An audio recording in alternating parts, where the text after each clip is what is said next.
Baik siswa sekalian, hari ini kita memasuki tema 2 menyayangi tumbuhan dan hewan. Kita lihat ini ada tema 2 di buku kelas 3. Oke.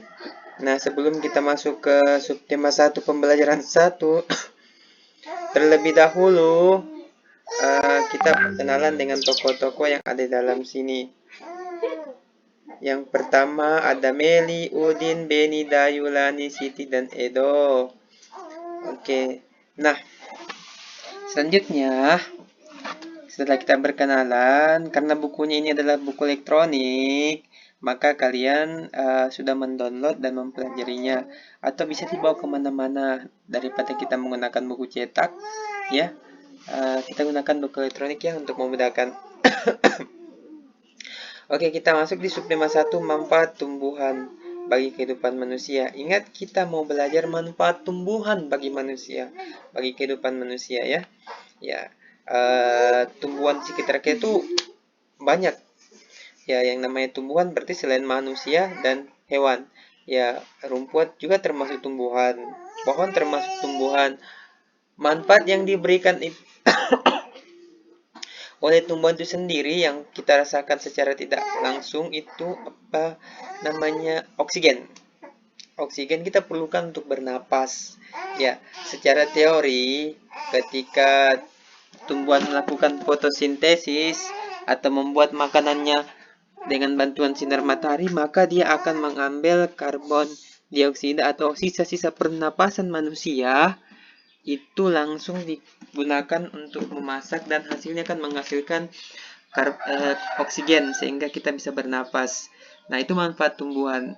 Manfaat lain adalah memberikan rasa sejuk ya ketika panas, kita dapat berteduh, mengurangi penguapan dari air tanah sehingga ketika banyak tumbuhan di sekitar kita itu tanahnya akan lebih basah atau tidak terlalu panas. Coba bandingkan ketika kalian berada di tengah sawah yang kering dengan kalian berada di kebun yang banyak tumbuhannya ya. Kemudian selain itu, tumbuhan juga dapat menahan air sehingga tidak terjadi erosi atau pemenggisan permukaan tanah oleh air. Kemudian tanaman juga dapat menahan tanah-tanah di atas permukaan tanah tanah-tanah agar tidak mudah longsor seperti pada kebun-kebun atau pohon-pohon di gunung ya. Jadi fungsinya adalah menahan tanah atau memperkuat tanah itu sendiri. Nah, di sini kita akan belajar tentang manfaat tumbuhan bagi kehidupan manusia. Ya, kita tahu bersama bahwa tumbuhan itu ada yang memberikan buah ya, buah untuk kita dapat konsumsi, kita makan, atau bahkan batang-batangnya bisa dimakan ya, seperti sayur-sayurannya, kangkungnya. Ya, bukan batang pohon yang besar. Oke, di pembelajaran 1 mari kita lihat ada cerita pohon apel yang tulus. Wow, ada pohon apel yang tulus. Kok bisa? Nah, ini adalah sebuah dongeng. Jadi dongeng itu tidak benar-benar terjadi. Jadi kalau dongeng itu cuma cerita hayalan ya. Oke, bahkan ada yang namanya fabel. Fabel itu kalau kalian nonton di televisi ada cerita-cerita bahwa hewan-hewannya bisa bicara, itu fabel itu. Nah, sekarang kita lihat tentang pohon apel yang tulus. Nah, di sini ceritakan tentang persahabatan seorang anak laki-laki bersama sebuah pohon apel ya. Ya, jadi mereka bersahabat dari sejak dia mensik anak-anak sampai dia tua. Jadi kalian bisa membacanya di sini. Silakan dibaca baik-baik ceritanya bagaimana apa yang terjadi. Nah, setelah kalian baca, kalian bisa menjawab pertanyaan ada di sini. Sederhana kan? Tidak repot-repot. Oke. Siapa teman pohon apel? Wah, siapa ya kira-kira? Untuk menjawab pertanyaan ini kan kita bisa membaca teks yang di atas ya. Ya, kita bisa membaca teksnya. Apakah disebutkan di sini ada anak laki-laki itu? Namanya siapa? Ya, kalau tidak ya cukup yang kalian baca, pahami dari pohon ini. Dari pohon ini, dari cerita ini. Oke, silakan dijawab 1 sampai 5 untuk pelajaran bahasa Indonesia. Setelah itu kalian bisa membaca di sini dihubungkan Setelah membaca dongeng Pohon Apel yang Tulus, Dayu ingin membantu ibu. Wow, Dayu anak yang baik ya, membantu ibu.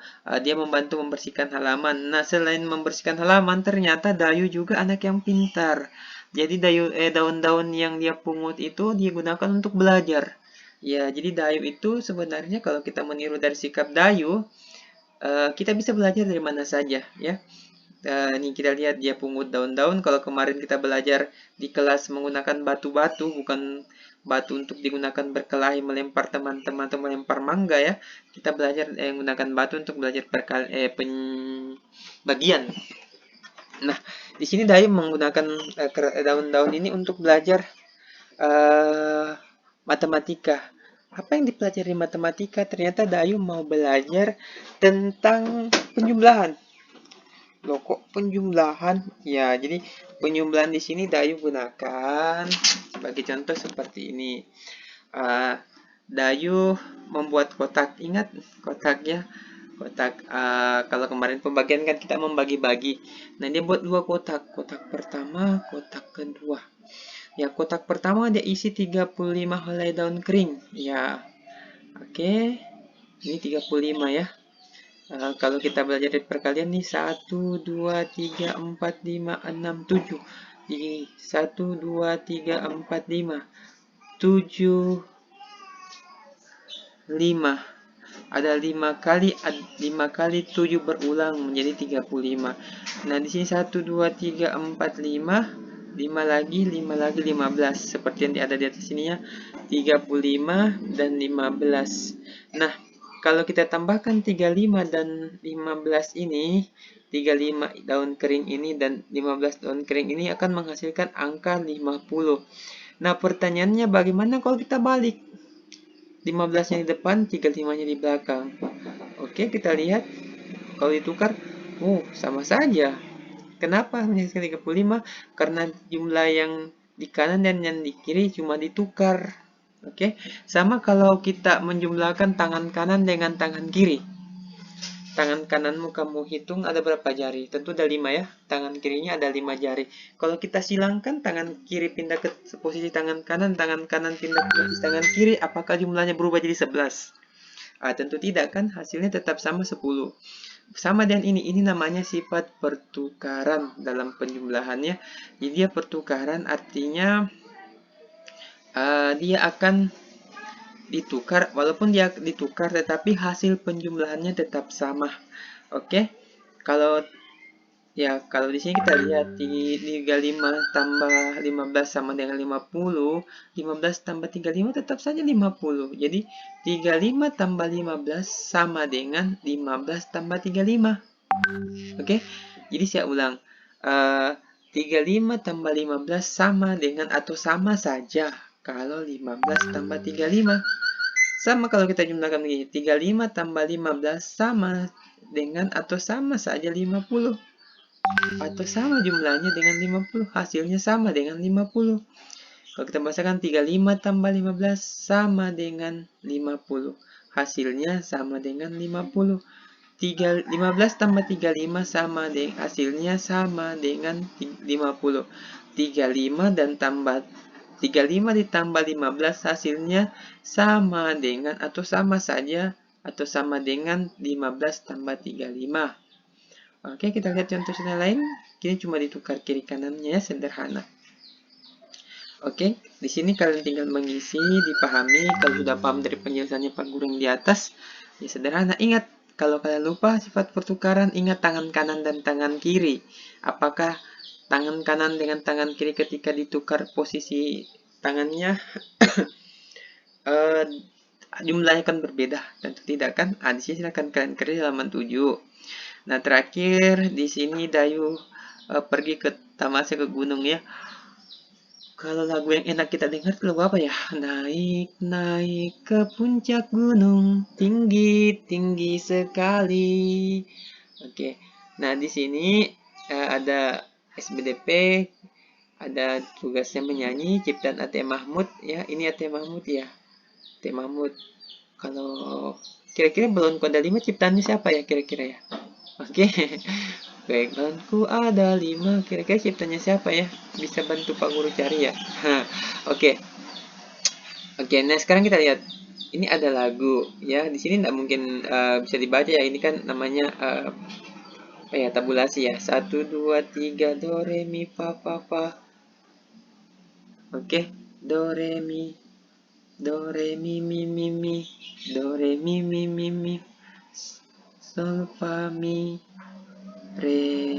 Oke, ini lagu-lagunya. Ini kalau angka-angka ini itu sama dengan kalau di piano-piano ya. Do re mi. Oke. Do re mi mi mi, sol fa mi re. Oke. Nah, ini kalian bisa cari lagunya di YouTube dan dengar-dengar, bisa di ulang-ulang di YouTube ya, di YouTube tentang lagu Cemara ciptaan dari Ate Mahmud. Ya, silakan dicocokkan lirik yang di sini, terus kalian menghafalkan lagunya beserta liriknya yang benar. Nanti di sekolah kita akan praktekkannya di Pak Guru Tagi ketika pembelajaran dimulai. Oke, untuk tugas hari ini kita lihat Pak Guru ulangi.